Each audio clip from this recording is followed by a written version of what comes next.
started, and if people come a little bit after, then that's fine. So it's 1:02. All came crumbling down, ultimately resulting in the bankruptcy of the Can everybody mute, please, if you're not speaking? Thank you. Thank you.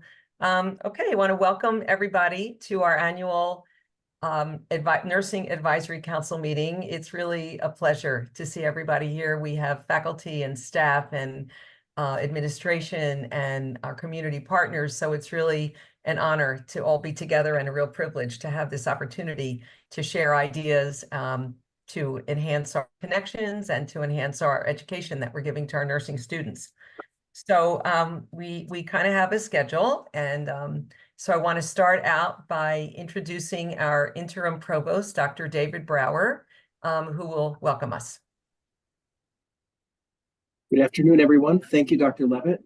It's super exciting for us to be meeting today, and again, I'm very honored to have all of you here. It's great to see the faculty. I don't always get to see this group assembled in one place at the same time, so it's very exciting to see all of your smiling faces. And again, to those of you who are here as our guests and as our advisory council members, as Dr. Levitt said, we really appreciate your time and expertise, because you help us to keep our saws sharp, and you make sure that we provide that highest quality education for our students. So thank you for being here. Thank you for your time.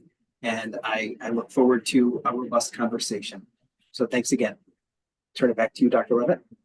Thank you, Dr. Brower. I forgot to mention just a couple housekeeping things.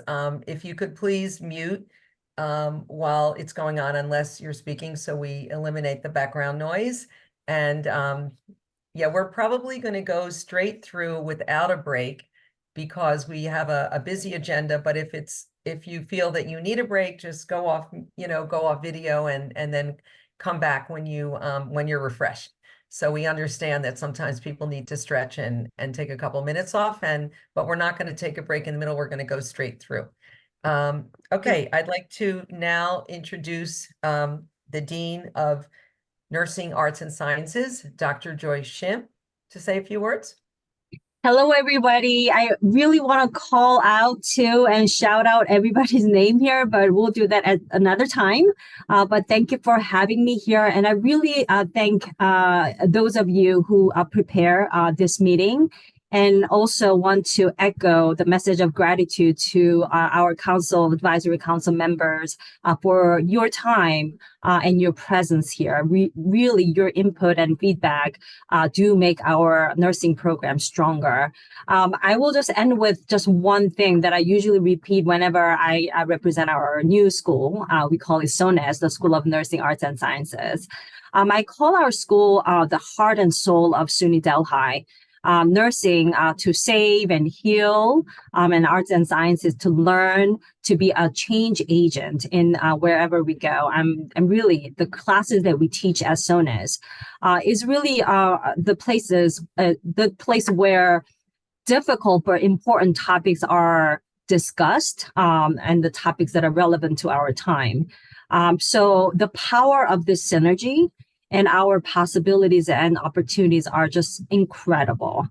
So I am so immensely proud to be part of the team. I really look forward to today's conversation. I may be in and out a little bit, but I'm looking forward to get to know everybody as well. Thank you and welcome.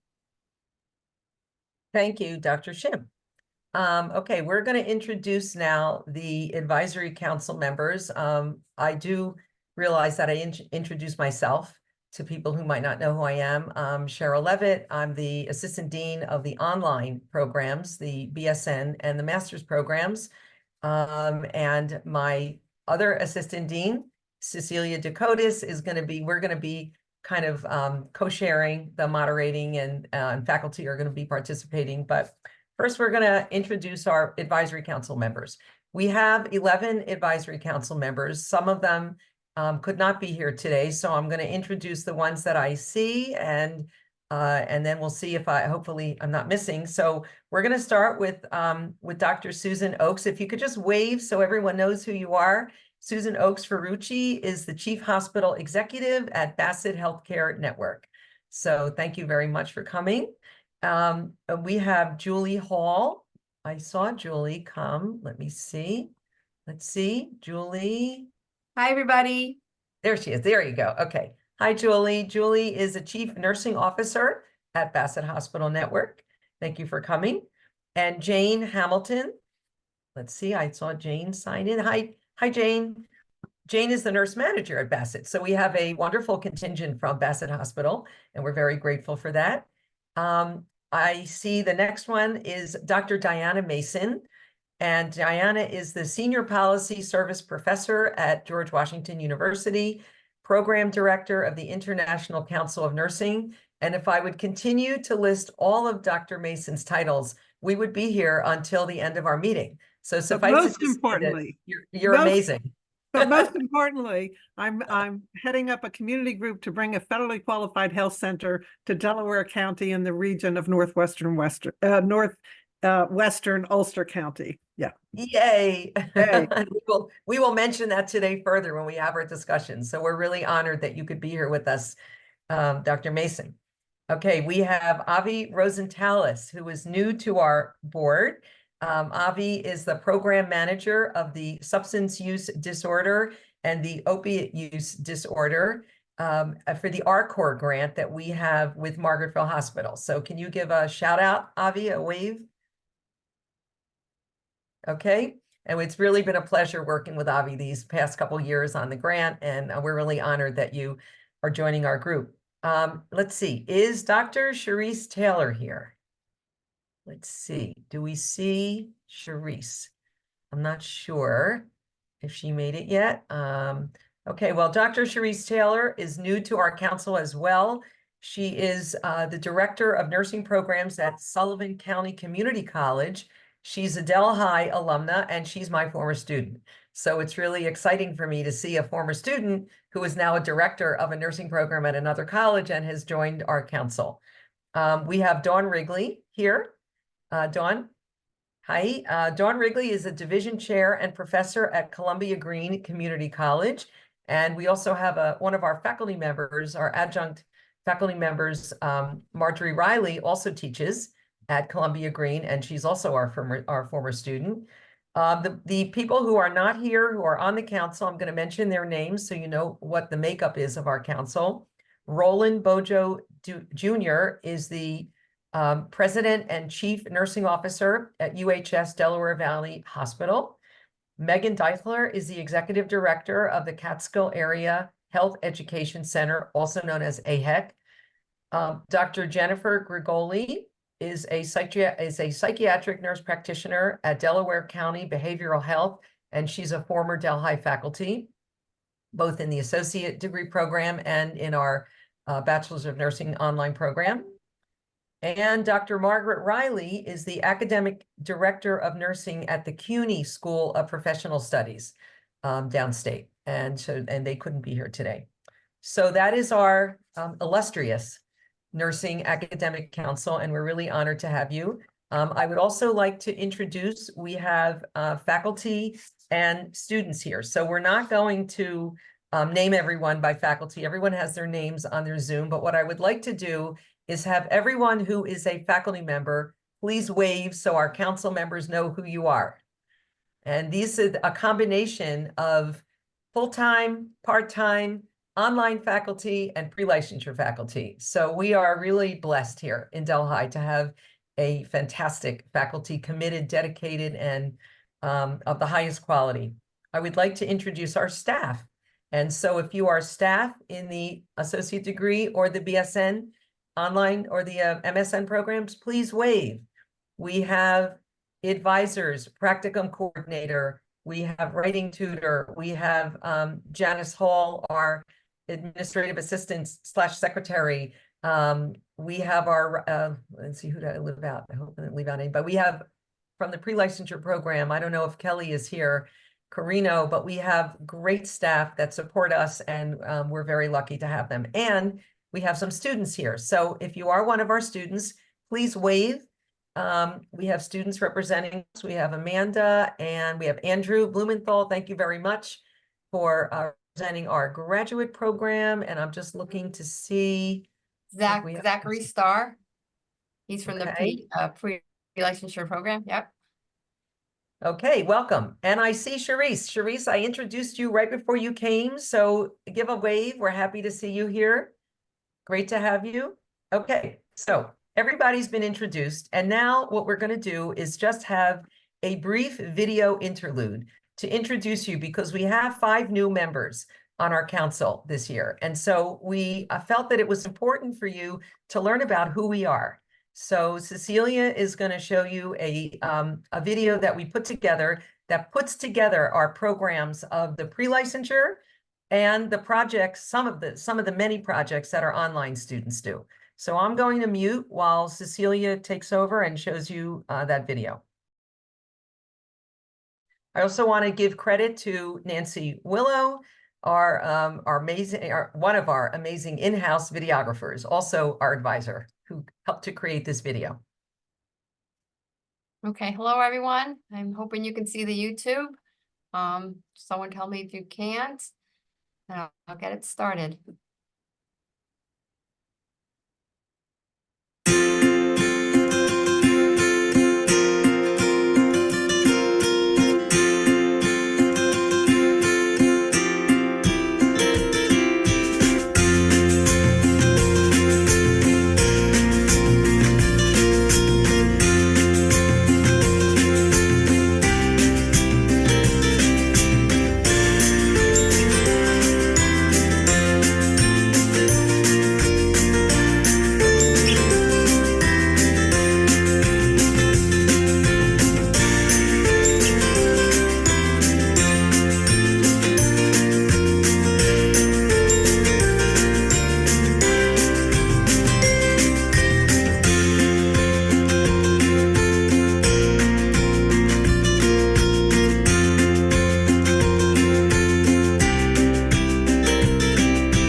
Okay, thank you. Thank you to all those who participated, giving information, and for Nancy for putting this together. We really appreciate it. So this gives you a little introduction to what we do. And if we would put everything that we did on the video, you'd be here for an hour. So just as just a 3-minute introduction of all the great learning opportunities that we're able to provide for our students.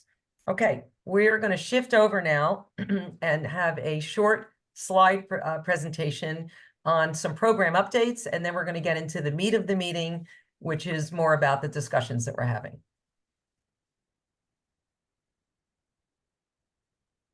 Sorry about that.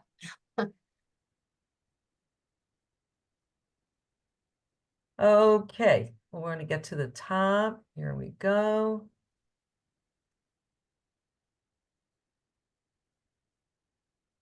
You want me to jump down to 4? Well, no, could you make it full screen? Certainly. No, did that not work? Not yet, not on my end, but okay, we'll do the best we can. Sorry. I don't know why Okay. it's jumped to my other screen. Hold on, maybe if I disconnect that. We Hold on could, a second. if it goes full screen on the other screen, we could share the other screen. How's that? We don't see it. It's having some little difficulty here. I don't know why my escape button is not.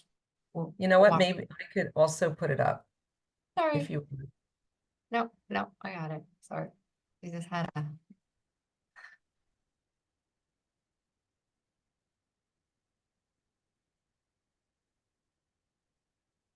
You see Okay. now?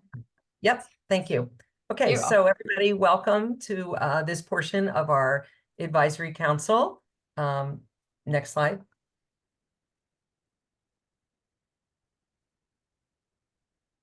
Oops.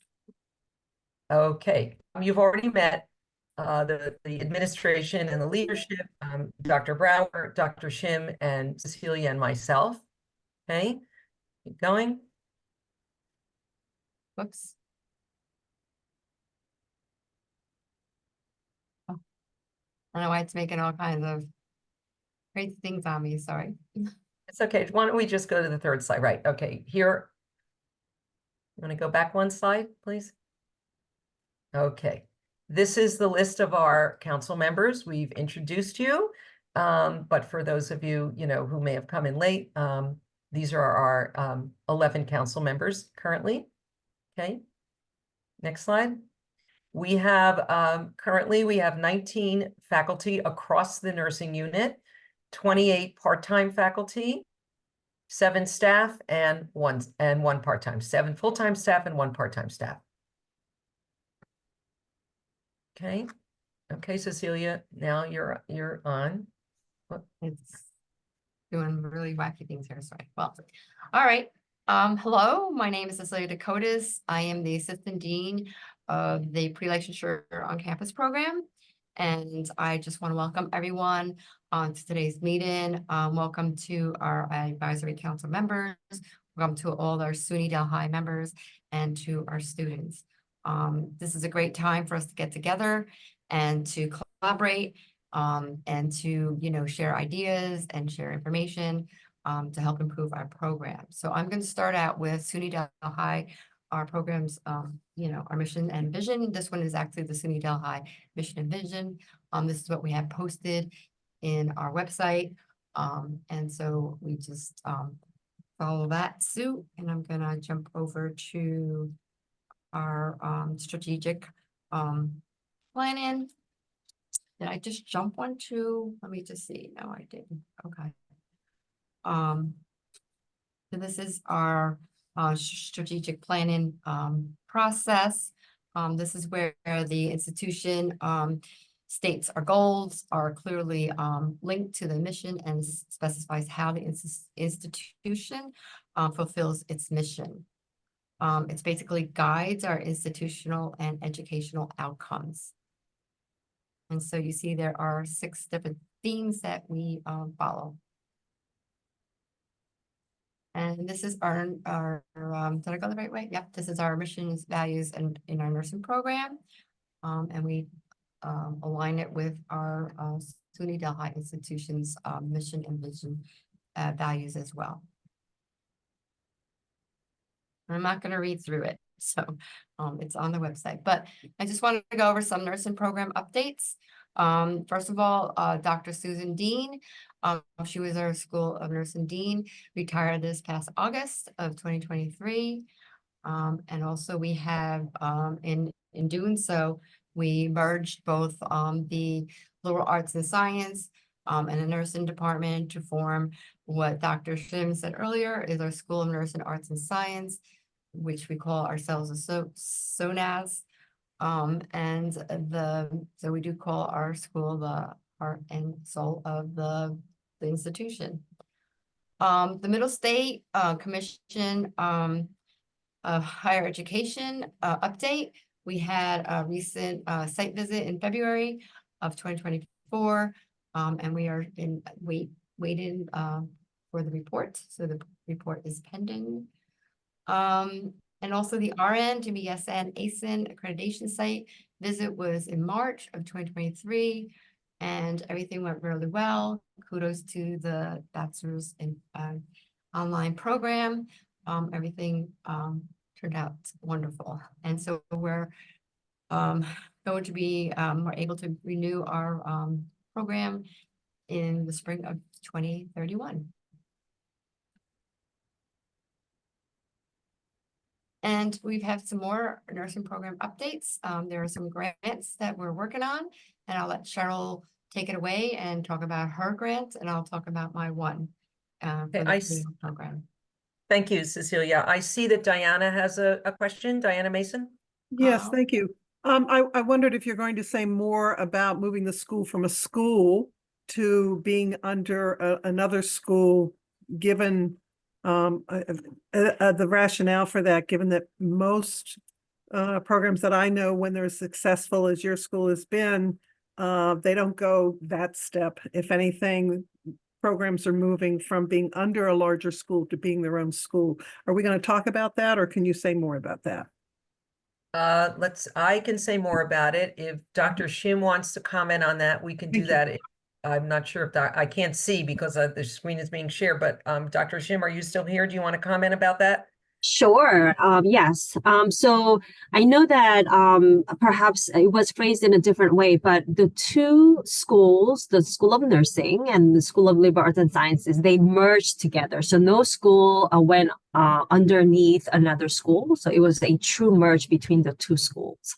Having said that, it really didn't impact any of the personnel. So our two assistant deans are still in place. The only change was by merging two schools, we now have the one dean under for the two programs now. We now call programs.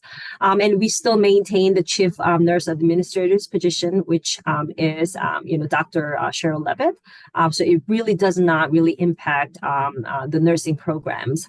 And I think that in the beginning I mentioned that I do actually see it as an opportunity to bring more synergy between nursing and arts and sciences. So I just want to make sure that I would envision that this structure would actually strengthen and foster our nursing programs and further interdisciplinary efforts and collaborations going forward. I hope that answers. If any other questions, just let me know. Yes, I do. A follow-up question is, so if there's a School of Art and Sciences, what are the other schools? And maybe I should have just looked this up.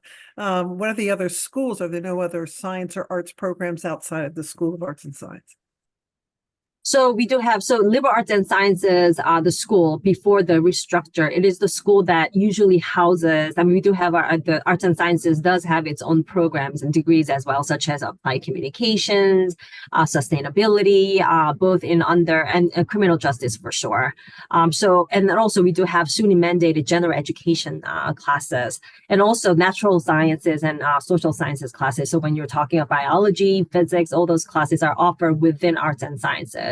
We also have two other schools, which is veterinary science and professional studies, which also does have applied science classes. And we also have the School of Applied Technology and Architecture, which is the school that remains as is without any merge. So we went from 5 school system to 3 school system currently.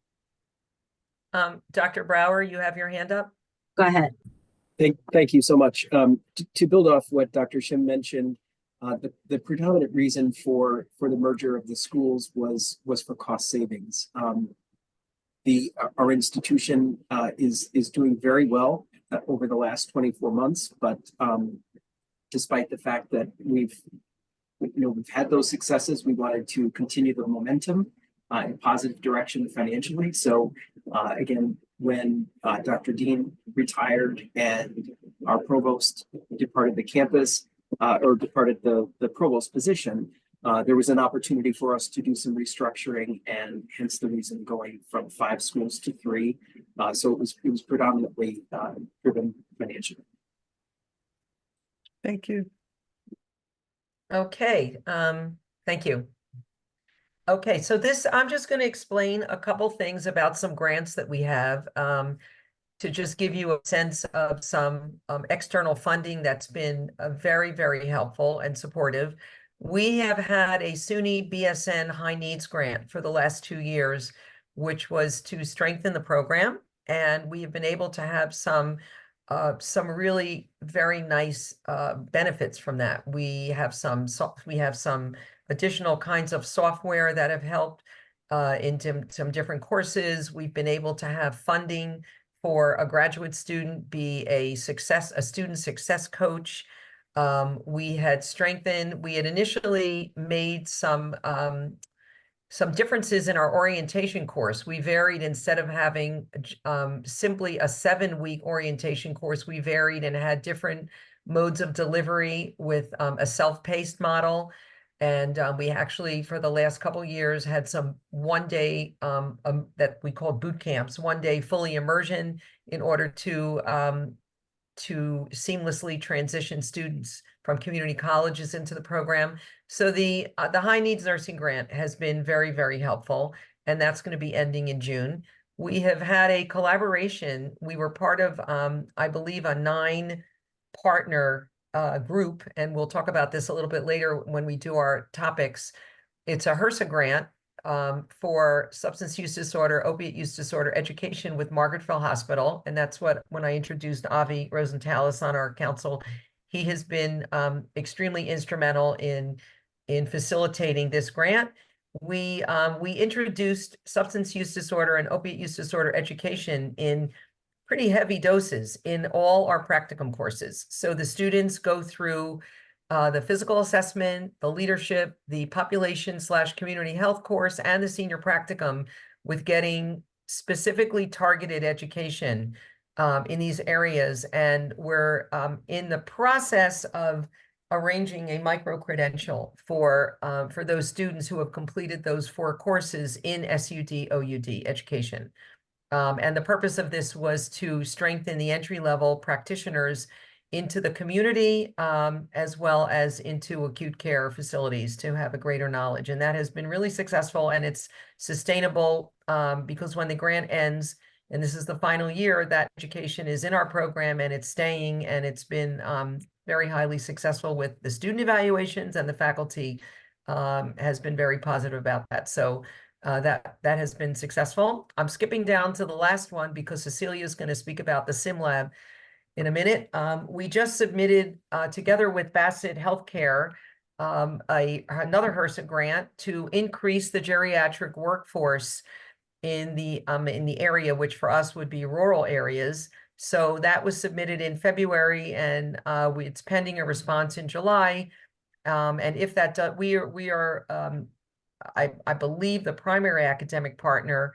I'm not sure if there are others, but if that does get funded, then we would be adding some pretty significant programs to prepare entry-level geriatric level, such as aides and home health aides and care manager, things like that, as well as infusing some new geriatric content into our BSN program. So, obviously, like with every grant, we don't have an answer for that yet, but we, had a significant amount of collaboration with Bassett, and so we'll see what happens. Dr. Mason. Sorry. So does that program, maybe the Bassett people could also speak to this, involve BOCES at all?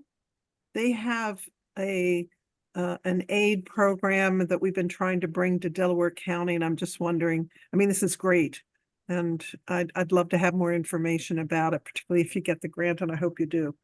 So I can answer that because I was on the PI on the grant, and yes, the answer is yes. It involves BOCES programs insofar as the component of it for educating the CRNAs would be to take already existing CRNAs that were prepared very often in BOCES programs and to give them a geriatric specialty. So that would prepare them specifically for those environments. But that's in addition to also home health aides and care manager and things like that. Does that answer your question? Yes, thank you. Okay. Cecilia, would you like to explain the high needs SimLab grant? Sure. Hi, so the pre-licensure program was granted the High Needs Simulation Fund. And so we this is actually the fund is it's to provide opportunity to enhance simulation experiences to our pre-licensure program to the students, I should say. This fund is being used to capitalize mostly from legislator Governor Hochul, her initiative to strengthen healthcare workforce by allowing nursing students to complete 1/3 of their clinical training through simulation experience. So we have, already received some of the supplies. We have the mannequins. We have a lot of the stuff for the room. We are just waiting for the end of the semester in May to have the room, the designated room, I should say, start construction over the summer and to be ready for fall of 2024. This is basically stems from the challenges and with limitations of our facilities are facing, or many facilities across the state are facing secure and clinical instructional placements. So the SimLab opportunity will not only be a place for clinical practice and decision-making for skills. Students will have the opportunity to have a safe space, build self-esteem and confidence, and this is a place to promote more learning for clinical experience. So we're really excited about rolling this out and looking forward to starting it in the fall of 2024. Okay, thanks, Cecilia. We are going to proceed now to show you some updates on each of our programs, but we're going to kind of breeze through it pretty quickly because we have a very ambitious discussion section. So Cecilia is going to start with the pre-licensure, and then I'll continue with the others, but we're going to really kind of breeze through this. Okay. Cecilia, you're on for pre-licensure. Okay. So we utilize the QCIN competency standards for our end of program student learning outcomes. So we basically follow this, and so there really hasn't been any changes from last year. So this is basically what we use for our program. So I'm just going to skip to the next. Just want to talk a little bit about data. Our program outcomes, our NCLEX pass rate this last year was 85%. And this is the cohort that started using the new gen next generation NCLEX style questions. So they done very, very well. We utilize the virtual ATI Relight program, and we really have seen an increase in completion and improvement in their scorings. Completion rates have actually increased this year. So we're at 59% as opposed to the other years, especially during COVID. We utilize peer mentors, tutors, and advisors. And we've been also utilize a mandatory 3 hours of these resources for students who don't achieve the passing grade on their exams. We've also changed in admission some requirements. So we're utilizing the entry exam for students who are not meeting the required GPA for admissions. Our job placement rate is doing well. It's at 96% this year. Our enrollments right now for the pre-licensure program is 124 current clinical students. We have 54 that are gonna be graduating this May. We have 52 that are in their first year clinical portion of the program, of the 4-year dual degree program, I should say, and 18 that are in the preclinical program. We do have some our ACEN accreditation. We're up for it for the pre-licensure program is for the fall of 2027. The last visit was here in 2019 and we were fully approved. Program updates, we had the career fair, as you saw in that video, was done this past February. And we have our simulation lab is in development and hopefully to open in fall 2024. We are also working on an LPN to RN to BSN admission pathway. It's in progress. We have a very active School of Nurse and Nursing Club, and they have their missions. They have a lot of different events going on. They're just a busy group, and we have Maya, who is the overseas nursing club, and there's so much happening and so many good things from that. Oh, and there you go, Cheryl. Okay, so I'm going to present the RN to BSN programs and the master's programs. I Our just end want pro- to just say, stop you just for a moment. Sorry to interrupt, but Diane, Dr. Mason has a hand up. Okay, Another Mhm. question. So what percent of applicants are you able to accept into the pre-licensure program? As far as percentage, I'm not really no exact percentage, but our cap for the clinical portion of the bachelor's degree is we have an 85 cap of students for the first year clinical part of the program. Eh, That's Are you turning students away who were otherwise qualified to go into nursing? we have I would say I don't work closely with admissions. I don't know if David, Dr. Bowers is still on. Yep, Um, I'm still here. Okay. That's a great question, and we're glad that we don't have to turn those students away. We do have opportunities for them to consider the dual degree program in nursing. We also have alternate options. But when a program fills at Delhi, we hold a wait list. And so in the event that someone is accepted, pays a deposit, and then is no longer planning to attend Delhi, we can go back into that wait list to solicit students. So it's Thank pretty consistent with other campuses, but more recently we have had a wait list in nursing. Thank you. Okay, thank you. So I'm going to present the RN to BSN program. These are the same end of program student learning outcomes that we've had before, that were all just approved by ACEN in our last visit. So Cecilia, you can move to the next one.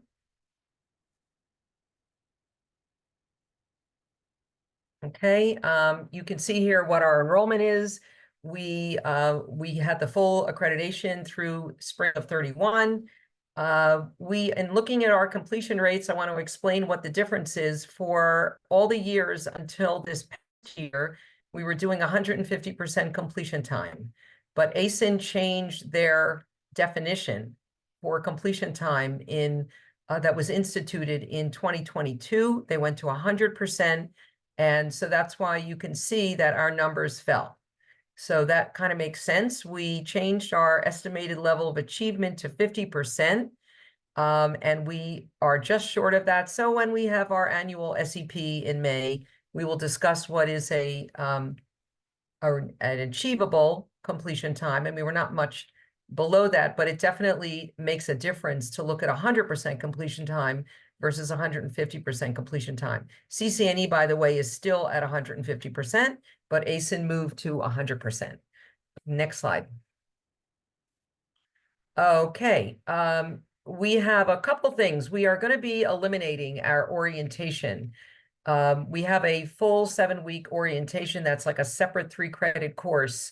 But when we did an examination of other RN to BSN programs, we're pretty much the only program that does this. And so we're going to be, and students are clamoring to start immediately. They want to start right away. And what we've learned is that when this orientation was designed, which was in 2010, the students were much less digital learners than they are now. And they definitely pick it up much, much faster than they used to. So what we're going to be doing is streamlining the orientation into like a self-paced short program that students will be required to do in their initial course. And so we're working on that now. It's a program proposal, so it's not going to be adopted yet for fall, but it will be coming soon after that. We have changed from looking at using the BSN Essentials, the old Essentials, to adopted the QSIN standards. This is our first year of doing that. So that's a big change for us. And we also are changing our credits from 122 credits for completion to 120 credits. By eliminating the nursing orientation and adding 1 credit to our senior practicum, it makes up the difference. And we will have two credits shy of what we were before, which again enhances completion time for students and is aligned with the SUNY initiative, who wants bachelor's programs to be 120 credits. We're looking at expanding some of our program options. We're looking at accelerated for second degree bachelor's, and we're also working on the pathway in progress, the admissions pathway for LPN students to join the existing associate degree or dual degree programs, but they would come in and get some prior learning and transfer for their active LPN license and the education that they've had. Next slide. You can see that our job placement rates are extremely high. And that's because our students are already working, many of them coming into an RN to BSN program. And I just want to mention that our surveys show that many of our students stay in their current positions because the BSN is required. With New York's BSN in 10, many students are back for their BSN because it's required to keep their jobs. So we don't have that many. We have students saying, probably I would say in the 30–40% saying they are considering looking for new jobs upon graduation, but most of them are saying that they're staying in their existing jobs because they need it for their jobs. And we're far above our expected level of achievement with how many students will be actively employed at graduation. Next slide. Okay, if you have any questions about the BSN program, please just raise your hand because I can't see faces right now with the screen sharing. Excuse me. Okay, we're going to move on to our 2 master's programs. We have a Master's of Nursing Education and a Master's of Nursing Administration. And again, these are the end of program student learning outcomes that were approved by CCNE at our last visit in 2021. So, and these have not changed since then. Next slide. Okay, this is a current look at our master's programs. We have a robust enrollment of almost 120 students, and we have more in the education than the admin. But clearly, I can absolutely say with the faculty shortage that we feel that we are contributing well to addressing the faculty shortage in nursing. And we have our full accreditation the same year as the ASIN one in 2031. Next slide. And here are our completion rates. This is 150% of the time with CCNE. And you can see that this is we're a little bit 2% shy in 2023 because their minimum is 70%. And so we will look at, when we have our SEP, to look and see what we can do to increase that. And all of our students are employed upon graduation. So that's good. Okay, next slide. We have some community connections we want to mention. We have probably about 5 or 6 students that are in the AHEC Scholars Program, which is an amazing 2-year community health population health experience where the students have 80 hours of classroom and 80 hours of clinical, all virtual, and they're able to apply that to one practicum course in the program. But the benefit is just incredible. They gain a really broad view of community health in rural areas, and they create really amazing projects. So it's a wonderful learning opportunity. And we have students both at the pre-licensure and the bachelor's level that go to remote area medical. These are some, excuse me, these are some others of our projects. I think I'm gonna not explain these because we are a little bit behind schedule and I want to keep going so we can start our discussions. But these are just a few of the community connections that we have in the area. Next slide. Okay, the last two slides are just for you to take a peek at our very successful Sigma Theta Tau chapter at large. I want to give a shout out to Rebecca Eck, who is our president, and the entire board, who work very, very hard to have an active, productive, successful chapter. We got a chapter key award at the recent biennial, so we were very pleased for that. And we have a robust membership, and we just had our elections, so we have a new board starting. And next slide. And so these are some examples of the coffee chats that we have. It was a small slide, so we couldn't put all of them on, but these are some examples of the programs that we have. And we always try to have programs that reach across all the levels of education and different clinical areas. And so this is an example, and we have our induction coming up in May and our annual meeting next month. So that's our program to show you. That's our slide presentation. So before we go on, if anyone has any questions on our slides, anybody have any questions or comments?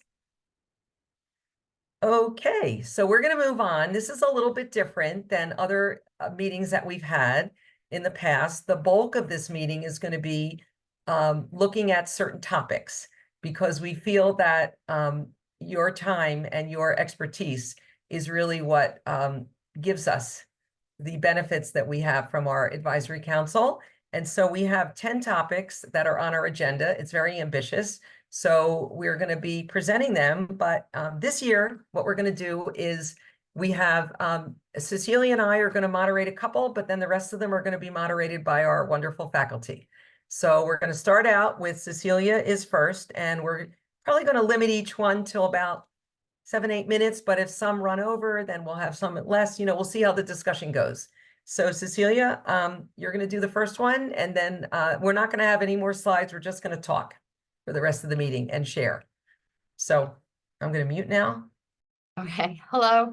So I'm going to start out with the first question, and this relates to the workforce issues, just some common issues with new graduates related to workforce adjustment. What we are looking to find out if, out there in the community, we need to know, we're just wondering if we can get some ideas and information to improve our nursing program, because we want to make sure that our students are well prepared and meeting the current workforce need. So if anybody has any idea or information to make improvement, please start the dialogue.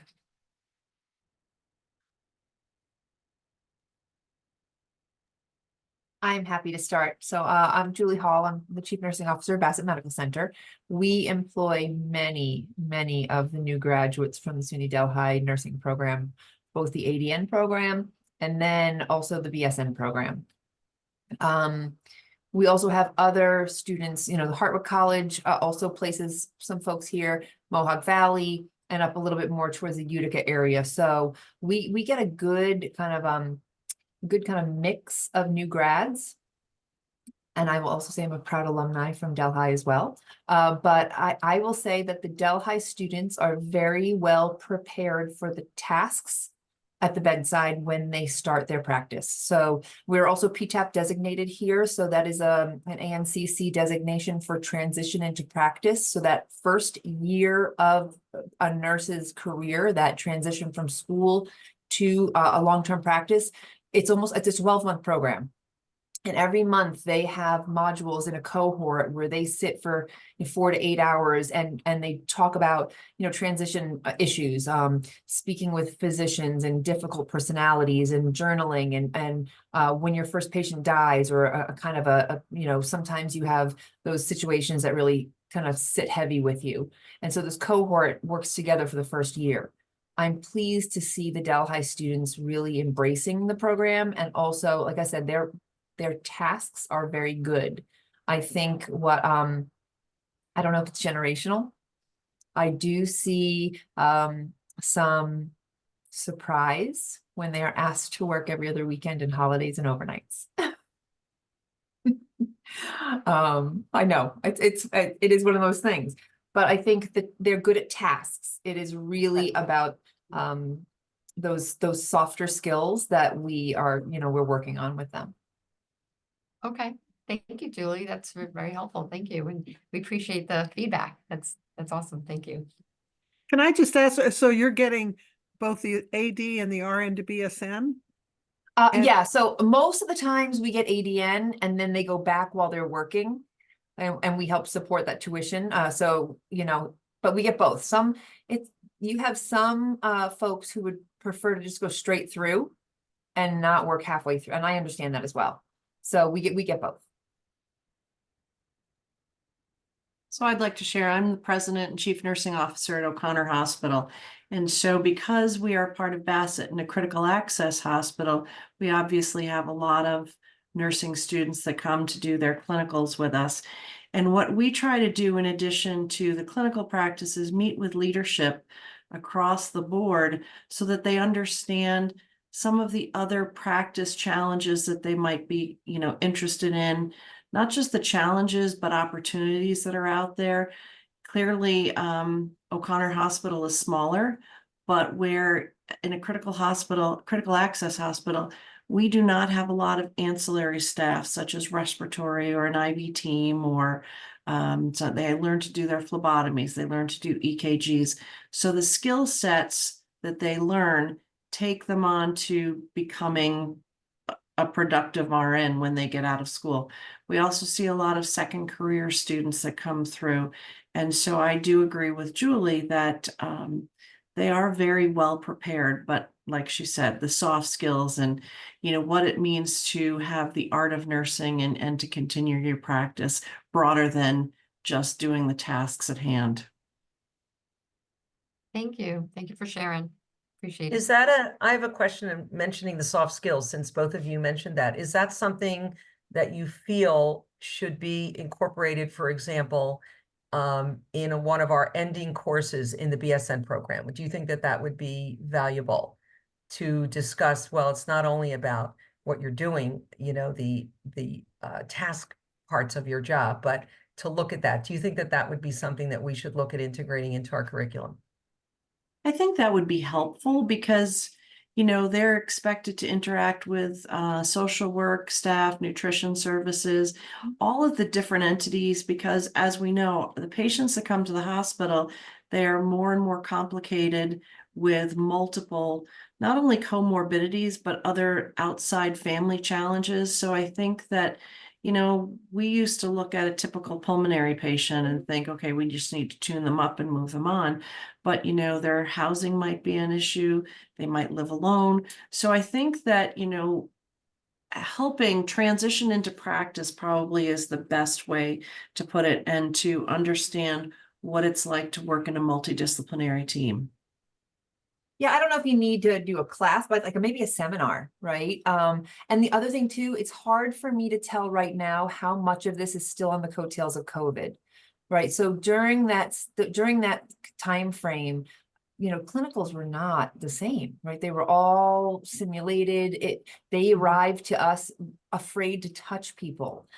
Also, the generation that grew up in COVID, if they're younger, if they're not adult learners, they don't communicate the same way as their predecessors just because they were so isolated for so long. I think I see different communication skill sets in these generations since COVID.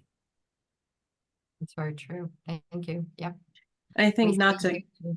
oh, I'm sorry, not to monopolize this. We can teach how to insert a Foley catheter, but how do you explain it to an individual that might be hearing impaired or, might have some other deficits? And how do you get comfortable as a new student being able to talk about those things as well as perform a task? So it takes time, but yes, there is definitely a transition piece.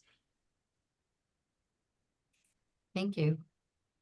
Can I say a few things? I think all of those topics are very important, and we do cover them in our contemporary nursing, which they take in their last semester. So we do talk about staffing, we talk about patient satisfaction, violence, hazardous, personal health, gaining theoretical knowledge. So there are a lot of those topics are covered in one of our classes. And I'm sure that Londa in her transition to professional nursing, covers some of the most popular contemporary nursing issues. And this is my second time teaching that course, but every year I look at it and look at what are the top most common, or most important contemporary nursing issues. And then I kind of would change my lecture to, to cover the areas that are of most importance. That's wonderful. Thank you, Maya. Okay. Anybody else have that on that topic? All right, we're I'm gonna just move gonna, on. oh, I'm can I sorry. just chime in? So I am the boots on the ground person at Bassett. And the one thing I'll say is we have students from all of those schools, just about that Julie mentioned. But 100% of the time, your students are showing up on time, prepared, they know what to do. And when you're there, that's important. I mean, all of this other is really important, but if people don't show up on time, it's really, really a barrier. And you have all done a great job because they know exactly where to go, what to do, how to do it. They're there on time. That's invaluable. So thank you for that. Jane, do they you. get experiences in your school-based health centers? Oh, yeah. Yeah. That's A lot awesome. of experience. Yeah. Well, thank you for the feedback. Thank you. Okay, we're gonna move on. The next topic I'm going to present, and I'm gonna combine it with another one. We're gonna do new trends in healthcare to incorporate in our curriculum, and I'm gonna combine that with telehealth, because that's another one, and that's a new trend or a newish trend in healthcare. So basically, what I wanted to kind of find out from our advisory council members are what are some things that are new in your settings that you feel that we should have in our curriculum? And I guess I would open it up with, I actually did some research on this before today to get kind of a, look in the literature and see what are considered new trends. But I am going to start with the telehealth because that's also on our agenda for today. A couple years ago, Dr. Winters and I had a funded grant, almost approved for funding. Let's get it right there. And then COVID happened and the funding was pulled. So we never got to do and it was with Bassett. And we never got to do that. So we've always kind of had an interest in seeing, what are nurses, for example, bachelor's prepared nurses doing in telehealth in your facilities? Is that something that's done? And then, I have some other trends that I wanted to mention, but can you speak to telehealth in particular? Is it just being done by nurse practitioners? And since COVID, is it as popular or has that kind of died down? Or if you could just give us some insights in your setting for telehealth. Sure. So telehealth was, very prevalent during COVID to communicate with families. Since then, we do an awful lot of collaboration with University of Rochester. So our we do a teleneuro program, a telestroke program. We're now doing telepsych. So the components that the nurses are doing is they are the ones bringing that cart to the bedside and manipulating the cart and being that liaison between that distance practitioner and the bedside and the patient. So they're putting the electronic stethoscope on patients. They are manipulating the camera to look at pupils for neuro. I mean, they're doing it all. And so that is really where the bedside nurse is really kind of embracing that telehealth piece. Now virtual nursing is a completely different thing, right? So telemedicine and virtual nursing are two huge topics that are very, very different. And we are looking at a virtual nursing model because the cavalry is just not coming. And how do we support the bedside nurse and take some of that administrative burden off the bedside nurse with a virtual nursing program? And so right now I'm using light duty nursing. Julie, could you explain what you mean by the virtual nursing? So virtual nursing has got such a wide berth, right? It can be a nurse who's sitting on a unit someplace who phones in. So case managers do this all the time. They'll call into a room, an ISO room, to do an assessment on their needs for discharge planning. It runs the gamut from phone calls to a virtual kind of computer back and forth to do an admission assessment, to a full on, like there are companies that we're looking at right now who have cameras much like the telemedicine, where they can co-sign insulin.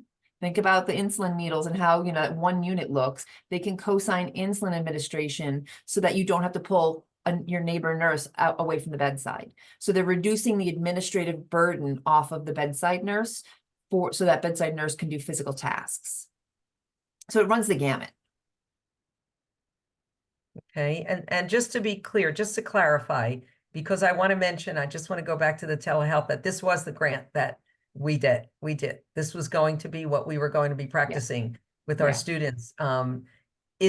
Who are doing those measurements and who are using those electronic instruments? Is it associate degree nurses, BSN nurses, NPs, what level of All of them. education? All of All. them. Okay, that's what I wanted. That's what I was hoping you would say. Okay, great. Okay, also some of the other things that I have on my list here, and we're not going to cover all of them because that would take too long, but we mentioned interprofessional collaboration before. You spoke about that.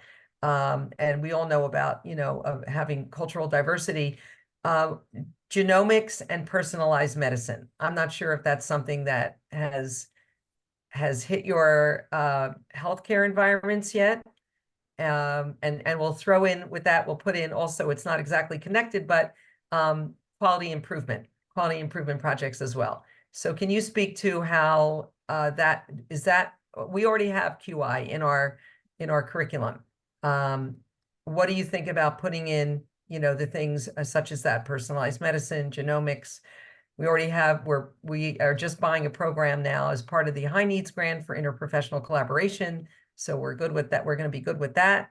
But what about the others? Anything else that you would say, any of our council members, that you feel we should put into our curriculum?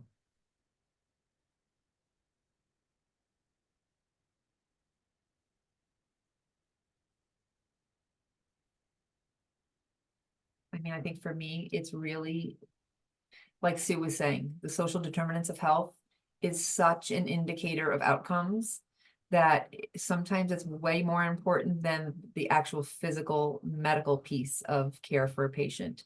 And so we are leaning very heavily, moving forward. EPIC has got a whole new module for us that helps us collect some of these social determinants of health and how we kind of bubble wrap patients when they leave our care.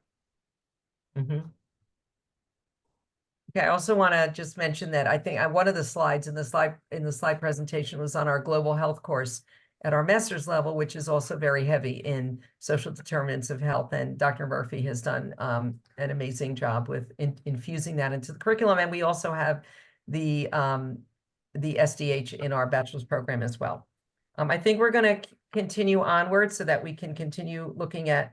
So thank you for that. Thank you for this.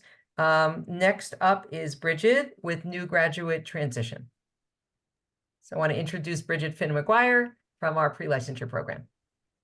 Hi, everyone. How are you? It is so nice to see everyone. Some new faces, but a lot of familiar faces, right? We have a lot of history, some of us. So welcome. And my job here is to talk about the transition of new graduates into the healthcare world. And I feel like we kind of covered that a little bit, kind of jumped into it with Cecilia's topic. Just to kind of make sure that we haven't missed anything, given another opportunity to talk about it. When I think about entry into practice, I know there are various practice settings, and that's exciting. That's a great part of nursing. Way back in the Stone Age, we all went into practice into one route, right?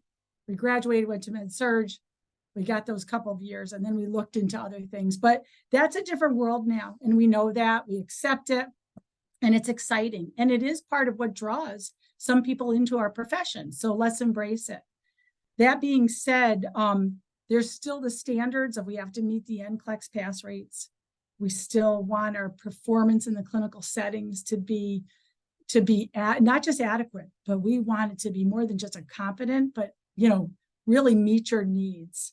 That includes the soft skills we were talking about, the leadership, delegation, prioritization, things like that, that come after some fine tuning and practice.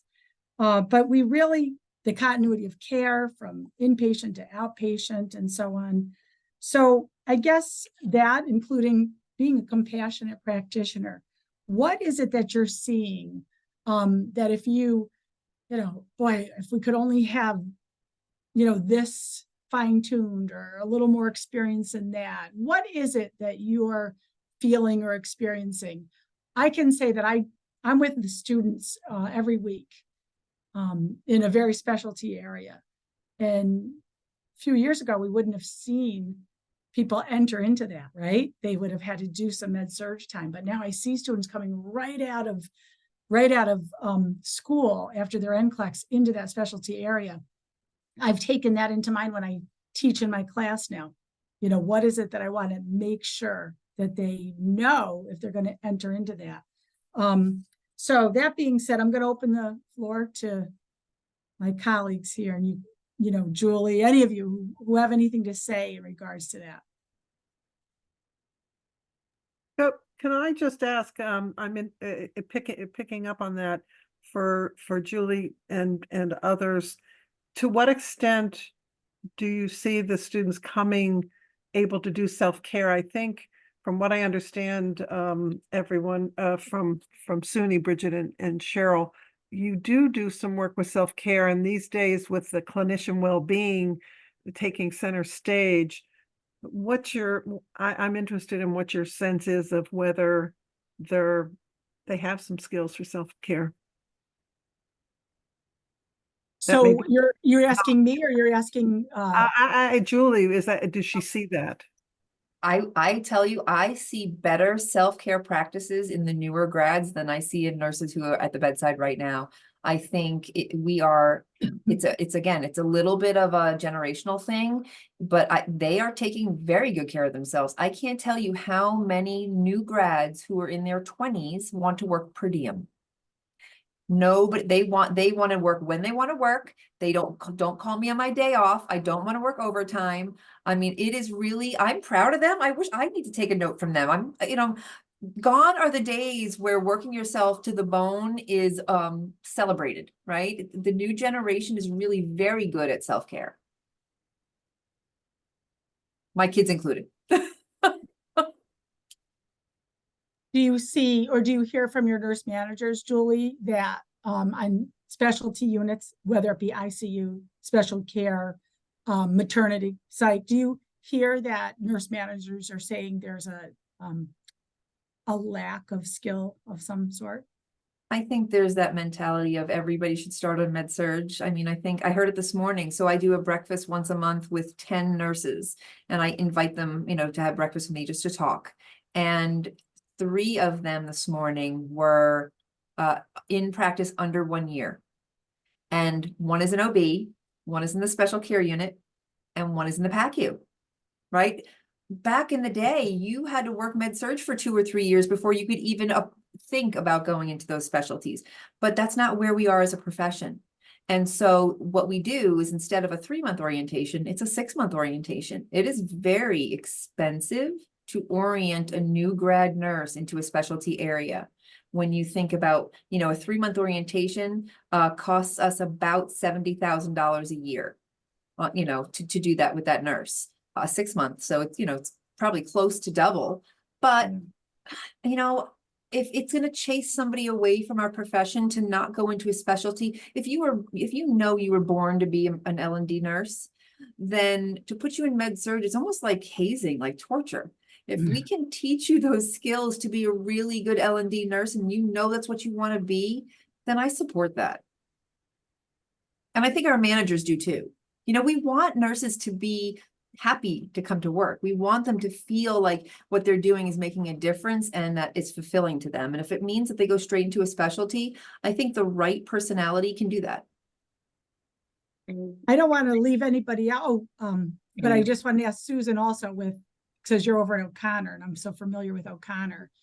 if coming into a smaller hospital, do you see that their skills are what they need to be? I think yes, but I think like Julie said, it's very different when all of a sudden you go from a very constructed environment to there's not the support that you think is there. And you're the person facing that patient or the patient's family, and you're the one that has to answer as the authority. So it's very challenging. I think what's challenging for the students coming out is that there are multiple generations at work. And so to Julie's point, I think the newer students coming out that may be younger are used to, this is what I expect to do, this is what I'm willing to do, and they're there for the episode. However, we that are longer term in the healthcare and work environment need to recognize that it's not a lack of dedication or anything. We need to meet them where they are so that they're having a satisfying work life.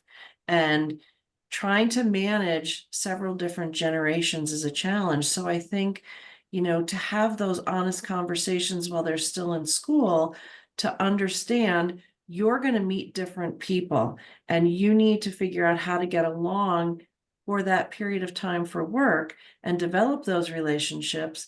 But what I tell people is you get to go home to your own life and you don't have to take these people home, but you have to figure out how to acclimate to the work environment. So definitely a challenge. But, I think to Julie's point, there is a lot of support within your coworkers, and it's like any new transition to get into school. You've got to figure out where your comfort level is. Thank you. Charisse, my friend, how are you? I'm fine, Bridget. How are you? Good. Nice to see you. Nice to see you too. I will say that downstate, and I also know that UHS are developing, the hospitals are developing very robust nurse residency programs. And these programs are designed to be 12 months, sometimes 18 months, I've heard, if it's a really high specialty. And the entire nurse residency is yes, part of teaching the soft skills, but you're have a lot of mentoring in these specialty areas. So as a matter of fact, I just today helped one of my senior students apply for one in OB because she wants to be a NICU nurse eventually. So she's applied for residency in OB, and that residency is 12 months long. And I hear you, Julie, and hi, Julie, it's nice to see you too again. I hear you when you say that that's very expensive, but when you think of the impact that you're having on that new nurse who was able to go into the area that they believe that they were born to do, and to have that kind of extensive,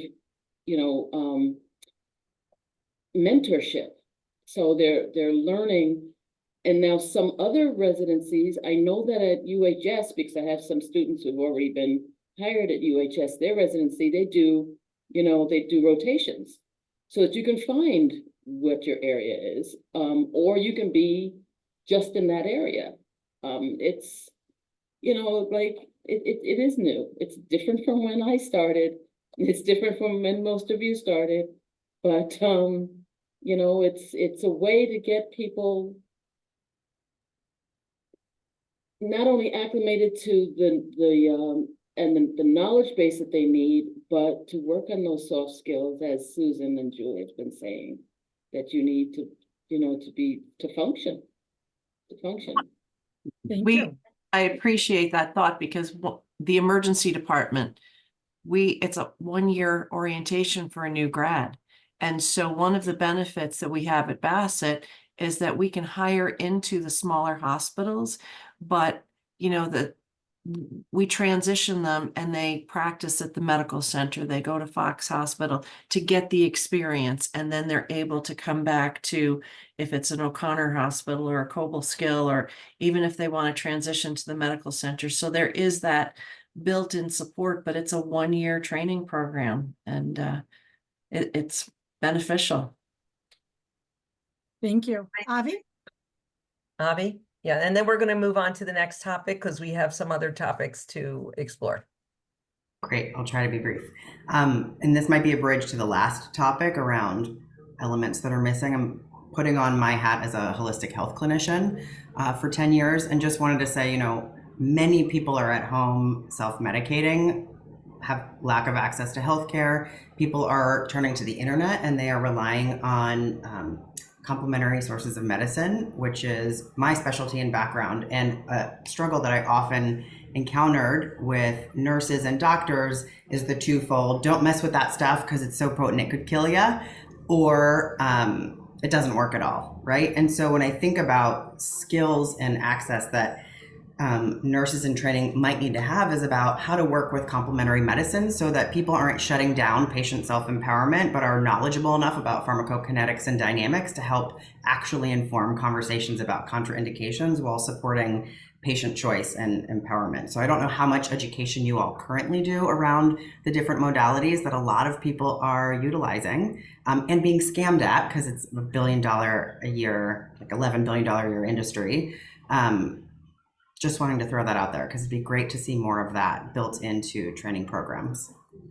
Avi, We do have, that's a good point, Avi. We do have in our health promotion course a unit on complementary health that Elizabeth Pratt teaches. So I talked over someone. I'm sorry. Somebody was saying something when I started. I just said thank you. Excellent point.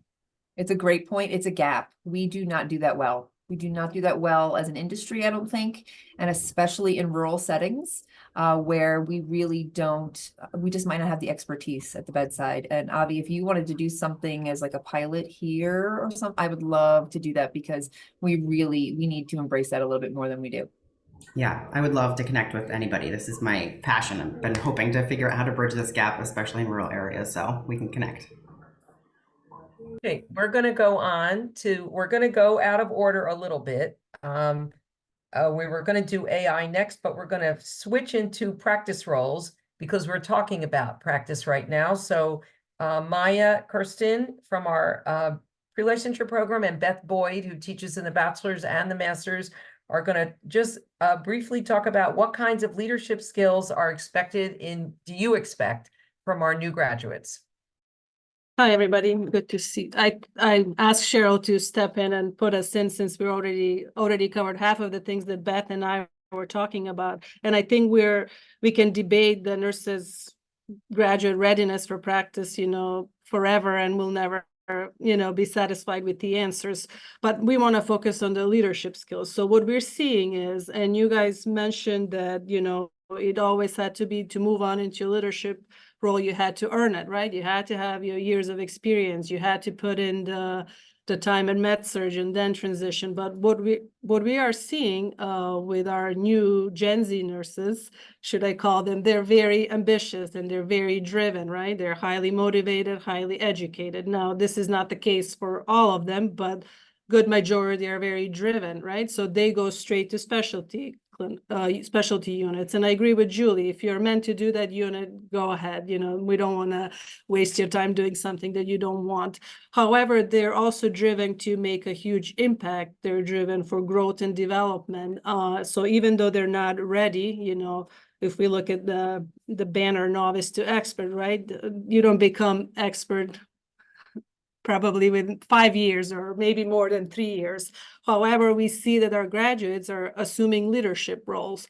And I'm not saying, high level roles. I'm talking about like low to mid levels. They will go into, maybe case management, or they're into preceptorships, or maybe even charge nurses. If they're in long-term care, they'll take care of the units and things. So now as a SUNY Delhi, we are very invested in people, and we want, our graduate nurses at ADN level. That's what I can speak to. We offer them a lot of opportunities to develop those leadership skills. The basic ones like communication, critical thinking, adaptability, right?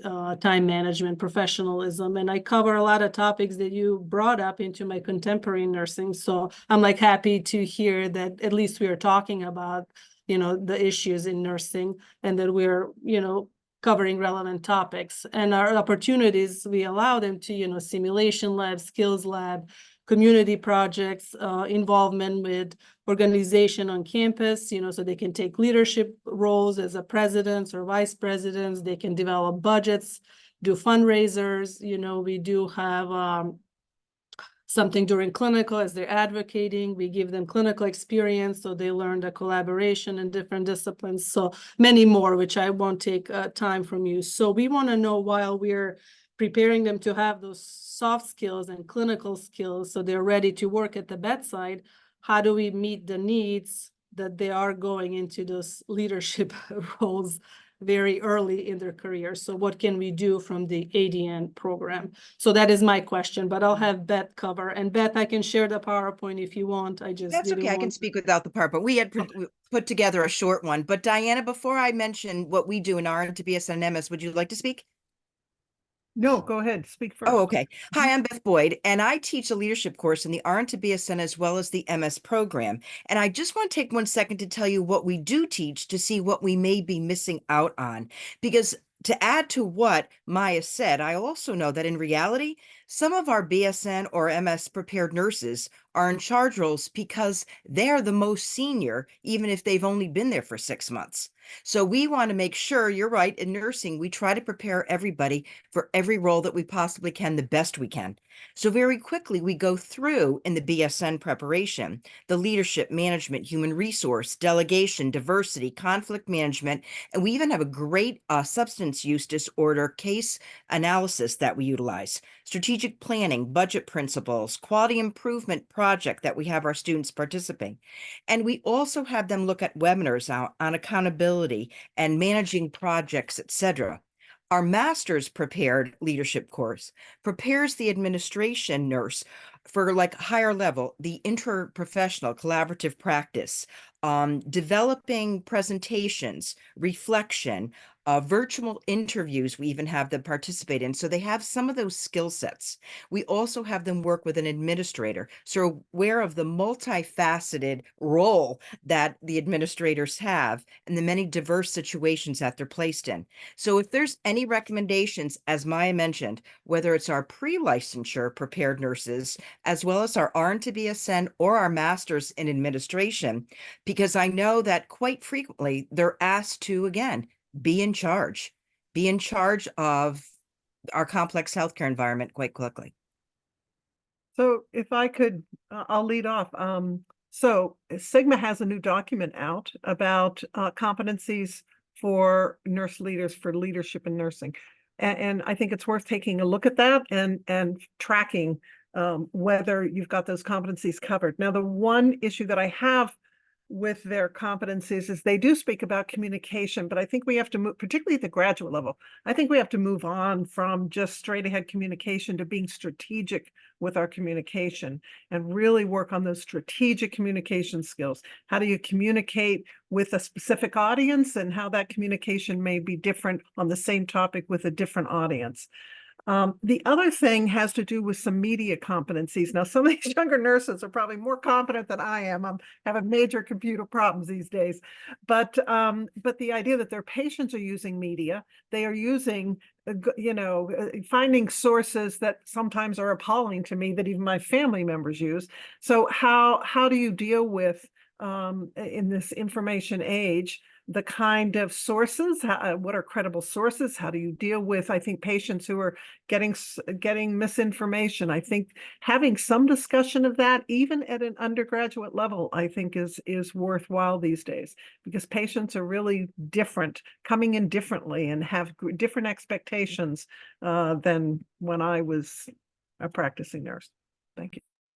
Thank you, Diane. Those are great points. And we do cover some of that in our nursing 101, where they have to find evidence-based information and then they have to write paper on it. So we do talk about it a little bit. But I just want to say thank you to our partners, because during our career fair, where we had around 20 presentations from all over the New York, and I love what you do with your students, with your residencies programs, and how to prepare them to be better. And it's important to understand that we, just as academia or just practice alone, we cannot ensure competency, right? It's a joint effort. And if we work together, I think we can create some amazing nurses. So that's all I have. Thank you. No, I just want to piggyback on that and say, yes, we want to prepare our nurses. And we know, again, quite quickly, they do assume these leadership roles. And we thank you because we're all in this together. Thank you. Diana, The I other thing completely agree. think- Go ahead, Cheryl. I think the other thing that's important to note is that even though we have different levels of BSN and MSN, it's being in a rural area, students are put into higher level positions much sooner and much more often than they are in a metropolitan area where so many more have the higher degrees. So while we're looking at preparing leadership skills at the graduate level, and there's certainly a difference because in our bachelor's program, we do the micro level and then we do the macro level at the graduate program. But our nurses who get out with BSNs are put into positions that they would need a master's for if they weren't in a rural area. And so we have to look at that in a way and say, okay, how can we prepare them at different ways? And we have plenty of students in our class from downstate, and we have plenty of students from upstate. So you have to look at that in a way to kind of get them ready at both levels. And we're going to have Avi, we're going to take your comment and we're going to go on to the next one because we have more comments to cover. Avi. Yeah. You're muted. You're Thanks. muted. Okay, this might be where soft skills bridges the tangible, but I think as I was hearing Julie and others speak about, I've been thinking of it as the boundary generation, right? And the good self-care. I think that especially in rural areas, unfortunately our teachers and our nurses are often expected to play every role for everybody, and we need to have good boundaries and lanes that we stay in. And at the same time, I think the skill of discernment on job boundaries versus appropriate filling in the gap is really important, especially in rural areas where you might be the only touch point of care and knowledge that somebody comes across. So I'm not suggesting that nurses need to be trained on also becoming social workers, but getting people in the mindset that, like, if there isn't a social worker or care navigator or patient navigator at where you are placed, it's appropriate to get to know what are the resources in the area to figure out that bridge, like people are talking about wrapping people in a bubble. So that is a tension that I think can be addressed with good facilitation early on. Excellent. Excellent point. Thank you to Maya and to Beth. We're going to kind of shift now a little bit and we're actually going to combine these topics. So we're going to ask Kirsty Digger, Dr. Kirsty Digger and Dr. Megan Wolf to kind of be on together. Kirsty is talking about the use of AI, artificial intelligence, in clinical settings, and Megan's looking at informatics. What is nurses' role? What are nursing's role versus IT? So we're going to kind of put them together and have a little bit of a discussion on AI and informatics. Hi, everybody. I'm Dr. Kirsty Digger. Technology has always been of interest to me. And so I try to keep my proverbial fingers on the pulse. But I feel like it's like crossing the New York State Thruway. By the time you look and see a space, the opportunity has passed. Things are moving in a really rapid way. I wanted just to sort of get us on the same page with what do we mean when we say AI? Here at school, we talk about academic integrity, which is not. AI is artificial intelligence, and essentially, artificial intelligence is the generation of information by computers that would ordinarily require human intelligence or intervention. So machines are doing a lot of things that we would used to have to do, and they're generating a lot of information that we use in our everyday lives. So if you have ever used Siri, if you have ever used Dragon Dictate, for those of you in the clinical setting, if you've used digital assessments, or if anyone drives a Tesla, you are using AI in your everyday life. In the clinical settings, we are seeing more and more application of AI in things like patient diagnostics. So I think sometimes our radiologists are getting a little bit worried because AI is finding things that we can't see with just the human eye. And so it's finding patterns, looking at mammograms and finding irregularities in a much earlier way. And then you've got physician offices. I don't know if anyone on the meeting today has this capability, or maybe at some of the bigger medical centers, but some physician offices are inundated with patient emails and messages, and they're using chatbots to answer medical questions, but then those chatbots using AI can determine whether any of the questions are of concern and should be elevated to be addressed more rapidly. I am sure that many of you are using AI for administrative efficiency in terms of billing, scheduling, paperwork reduction, and then also, of course, patient safety. We know that now our the monitors will integrate information from blood pressure and vital signs, and much earlier identify whether any of those micro changes are going to indicate a decline in patient outcomes. And so in terms of how that's being used in the clinical setting, I think we're seeing more and more of that. I'm particularly interested in how AI is being used by patients.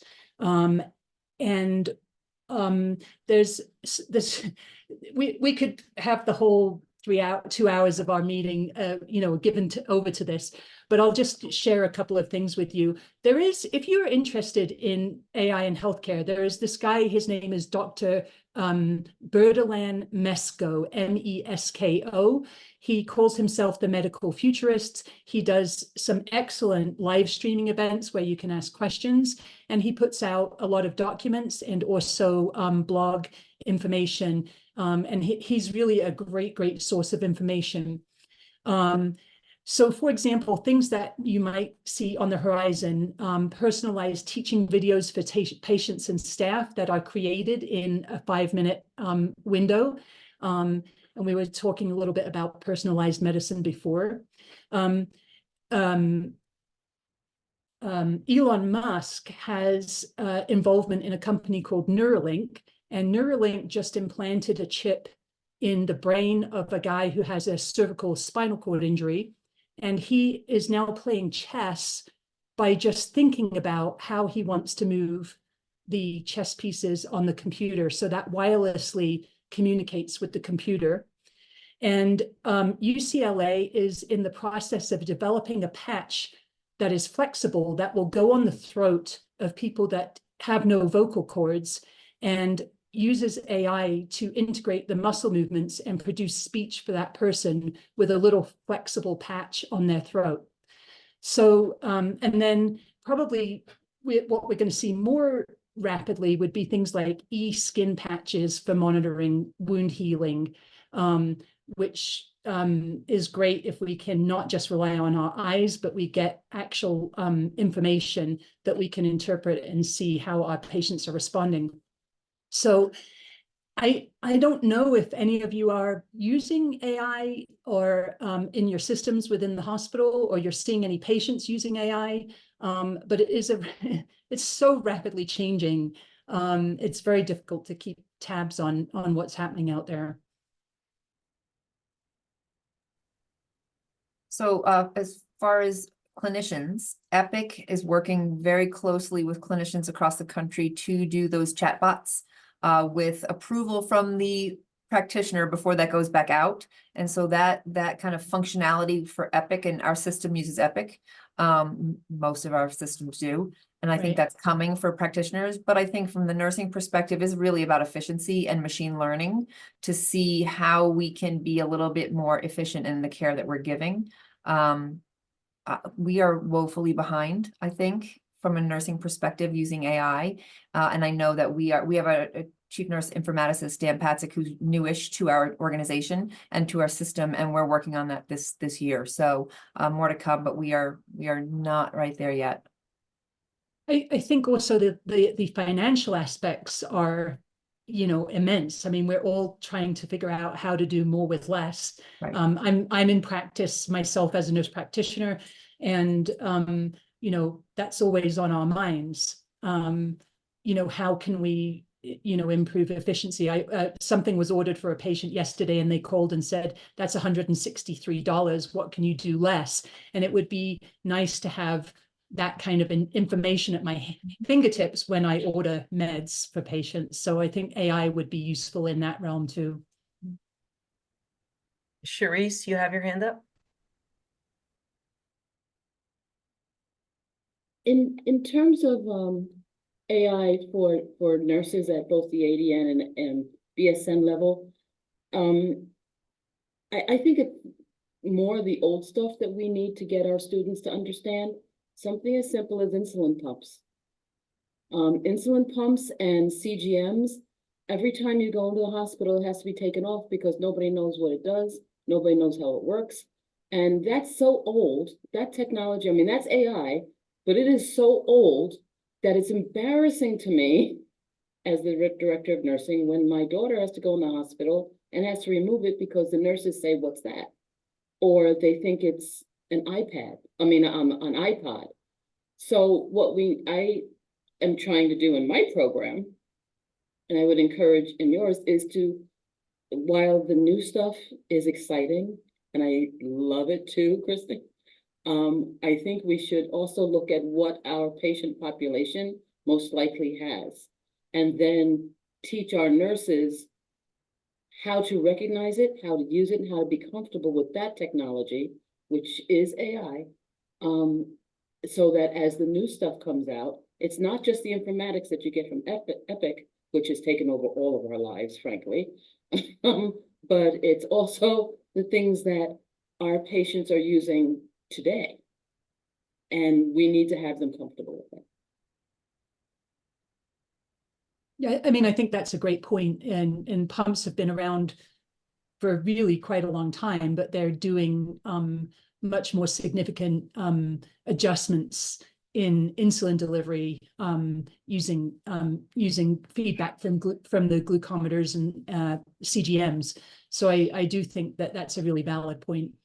I mean, when a 5-year-old is wearing pumps now, and a nurse is saying, I don't know how to use this, it's incongruous to me that we're not teaching that as just, when we're talking about insulin. Very good point. All right, we're gonna, Dr. Megan Wolf has a short presentation on informatics, which kind of ties in with the AI, and then we're gonna skip ahead and go to population health after that. So we're gonna do just a teeny bit on informatics because we have some questions about putting that into our curriculum.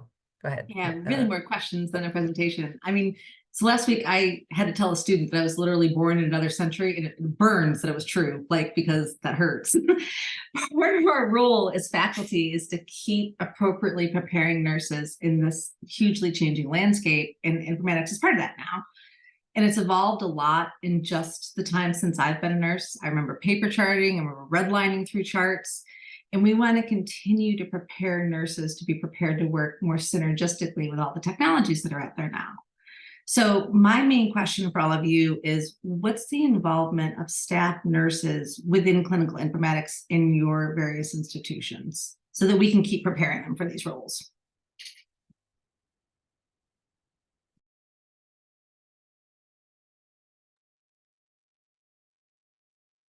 One question I have, Megan, or one thing that for the clinical folks is who is in the background of your clinical information systems?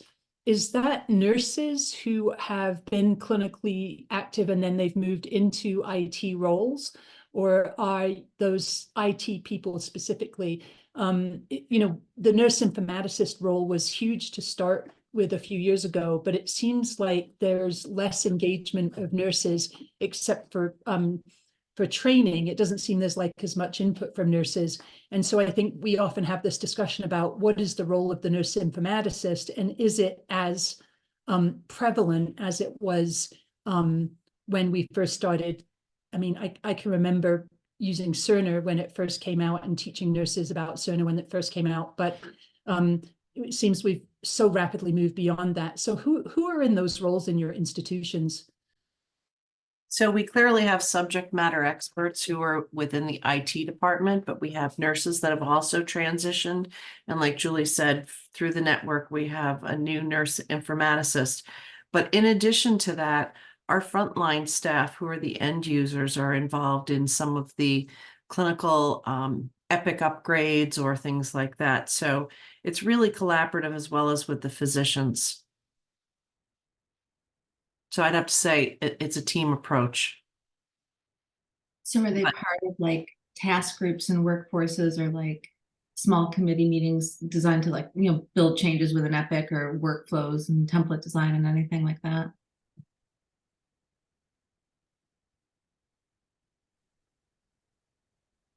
Anybody else? Okay, I we're would gonna just jump agree with, I'll just chime in. I would agree with Susan and school-based health. We're working on a couple of pretty big projects. One is temperature monitoring, which may not sound that sexy, but when you give a lot of immunizations, it really is. So we've been working on a team with some of our nurses, some of our clinical engineers, and IT. So we meet very regularly, and you know, it really works. They need to know what we need, and we need some of their expertise. So I think it's been that collaborative kind of work also.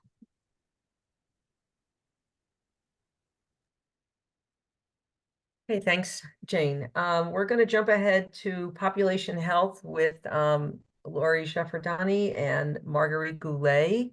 So just talking about a little bit about marginalized, vulnerable populations, especially bringing in Avi's expertise with the SUD-OUD population. So we have about 17 minutes left, and I want to try to see if we can, I don't know that we're going to get to everything on our thing. I think we're a little overly ambitious with the topics that we wanted to talk about. And I want to also mention that all of these topics were suggested by our faculty. So I want to thank you for that. So, okay, Marguerite and Lori. Yeah, this is Marguerite Goulet, and I teach Allied Health 400, which is epidemiology. And what we're endeavoring to help students do is look at issues, health issues impacting populations on both the local, state, and national and global levels. And I try to help students to understand epidemiology isn't just infectious diseases. And certainly COVID was looming large for us for a very long time, but we address issues related to marginalized and disenfranchised populations, social determinants of health, as well as how to see interprofessional collaboration in addressing these issues. Various health topics we discuss, we learn about community resources. And one of the assignments that students do is they actually go and interview public health agencies within their communities so that they can see these are resources that they can use in their clinical practice for when patients are discharged from the hospitals, or when, if they're working in a physician's office, there's a resource for them there. And so, of course, over the last 10 years teaching this course, there's been a real shift in focus, and Ari, you can appreciate this, on interviewing agencies which provide substance abuse and mental health services. So students also look at their community needs health assessment with social determinants of health and how to impact, sorry about that, and also how these social determinants of health impact the healthcare issues in the community and the public health approaches that need to address those issues. We also discuss issues like human trafficking with real case studies, substance abuse, vaccination, refusal, and then we move to global health issues, addressing environmental issues, substance abuse, mental health, poverty, adolescent and teen pregnancy.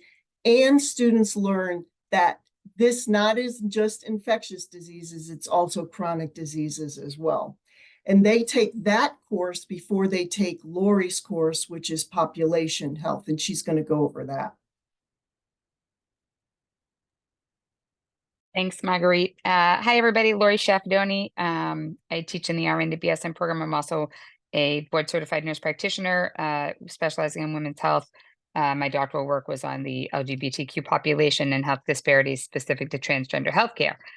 So we cover all of that in my population health course over 7 weeks, in addition to a bunch of other things, sort of scaffolding off what the students have learned in epidemiology and health promotion, which I also have the privilege to teach.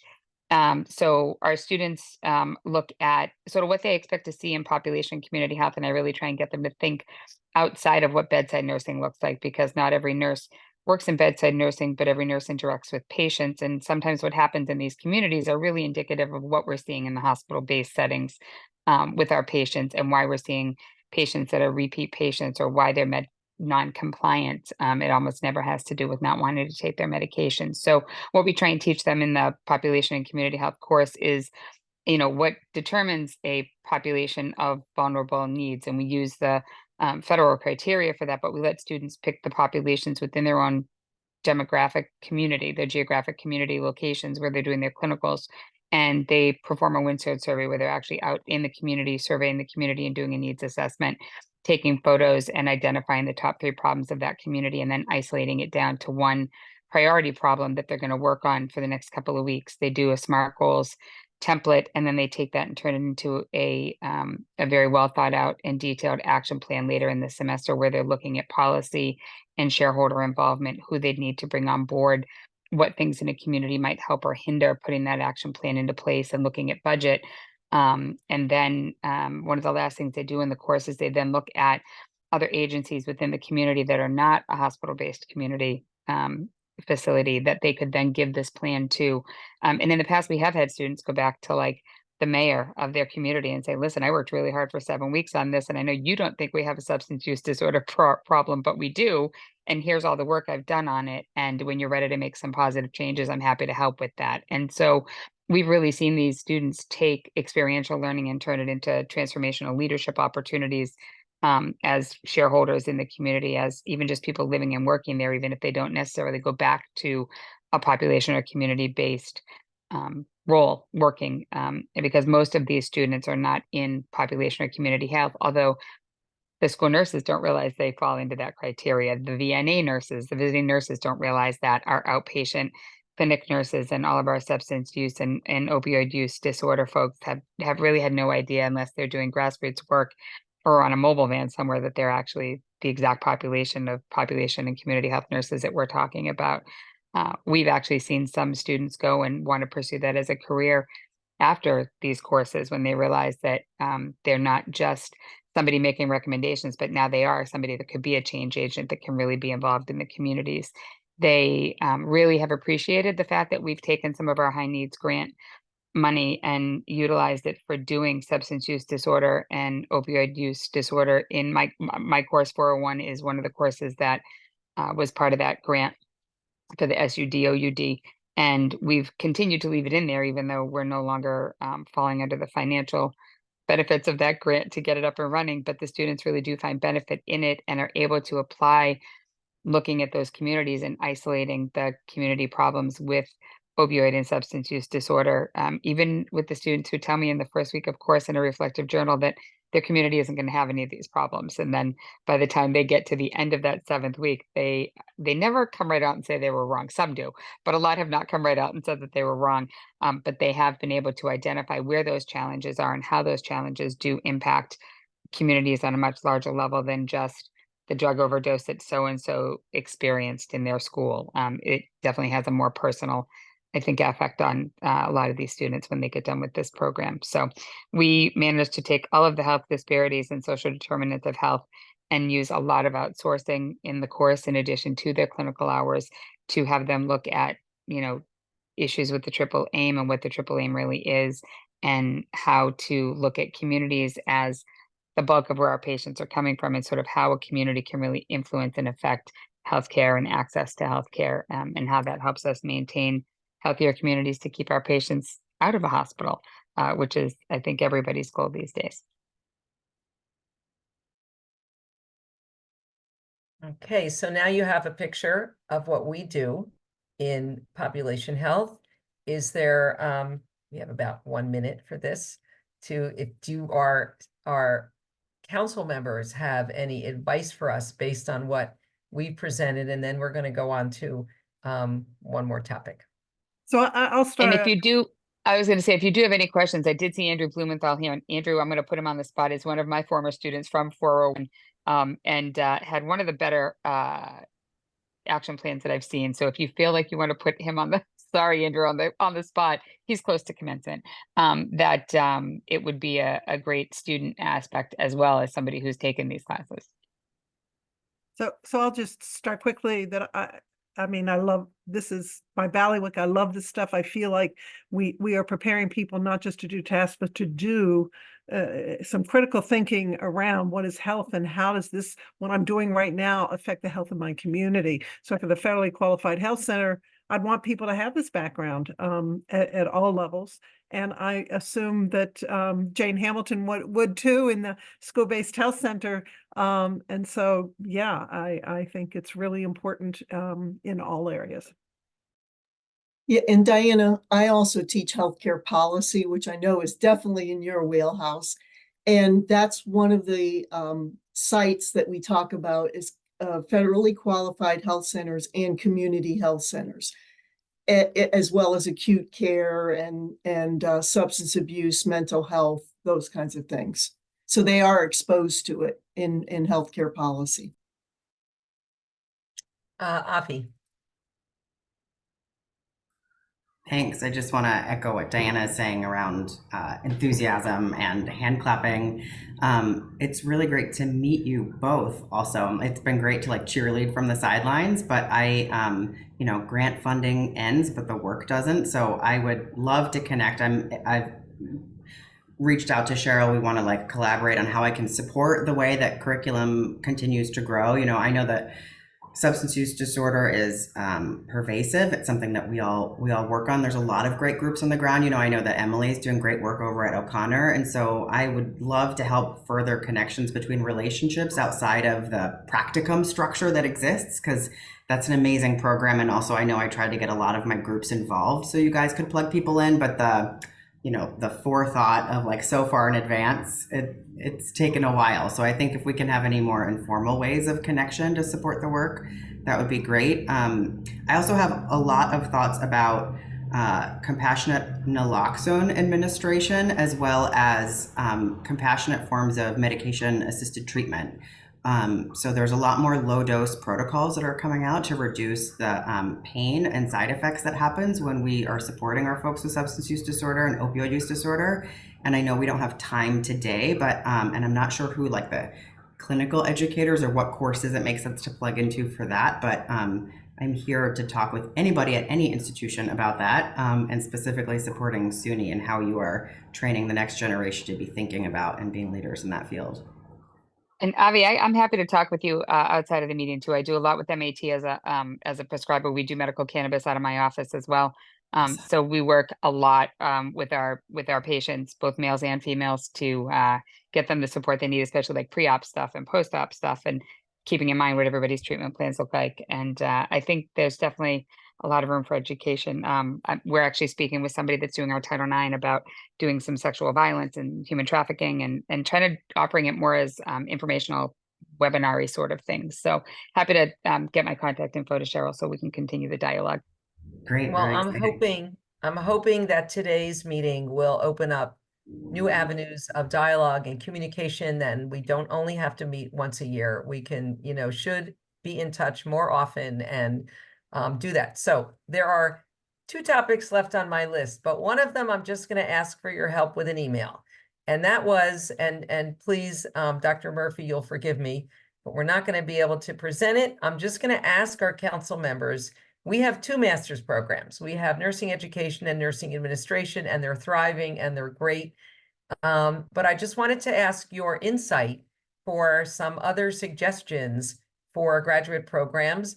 But I'm going to ask you to email me about that because I want to end with Dr. Winters just giving a small question about evidence-based practice. Dr. Winters is our research faculty course coordinator for the undergraduate and graduate levels, an very experienced researcher. So yeah. So if you want to just kind of ask your, question about that, and then we're going to say goodbye. Because I'm not Sure. going to keep you any longer. No Okay. problem. I teach the undergraduate evidence-based practice course and research. And in that course, the students are developing a topic. They have to find evidence to support their intervention that they're going to look to implement. They have to be able to determine what the hierarchy, the level of evidence that is. They critique their research, and they do an annotated bibliography, and then they actually present their proposal for an evidence-based practice project to their peers, where they're pretending that they're presenting to their manager on their unit, and they have like an interprofessional dialogue on that presentation. And I'm just wondering, in the clinical setting now, what are the expectations of nurses, whether they're new or senior nurses, with regard to evidence-based practice? What are they doing? What is their involvement in evidence-based practice and research? So from my perspective, this year on my nursing strategic plan was to get more nurses published. We don't do that very well.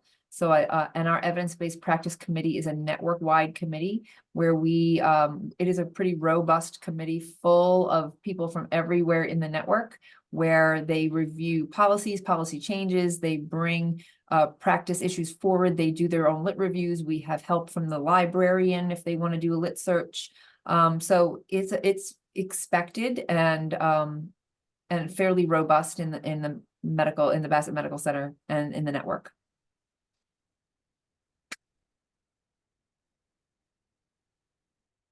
Great.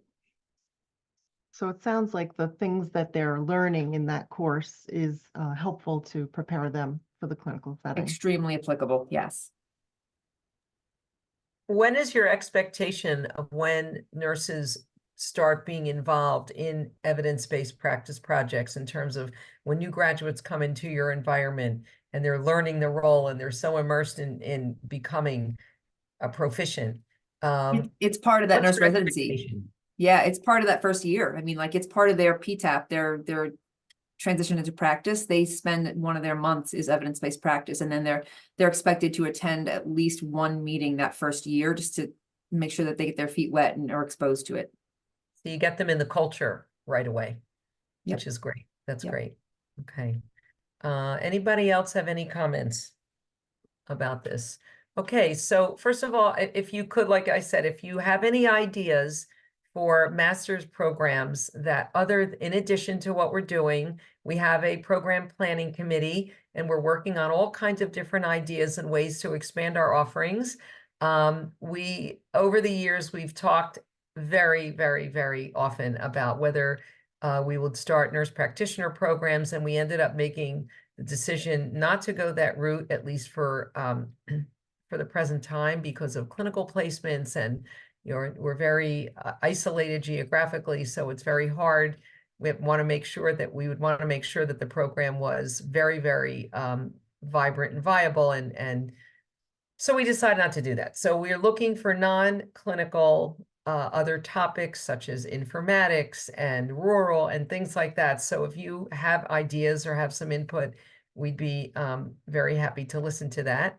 And that kind of leads me to the end of our meeting. I can't thank you enough. I feel like we have had such an interactive discussion, much more so than previous. And I just want to thank you all for all your expertise and your input, the faculty and who helped to plan this, and our council members. I'm really, really pleased and honored that you have given us your time and your expertise. And I hope that we can work together more during the year in projects. We have We have nurses who publish on our faculty. We have faculty rather who publish.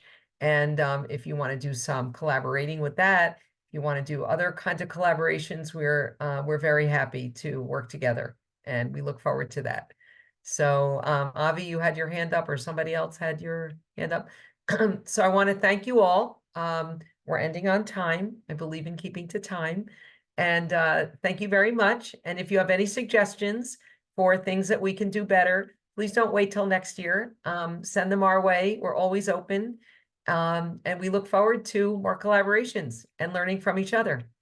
So thank you all. everyone. Have a Thank good- you. Thank Bye. you. Thank you, everybody.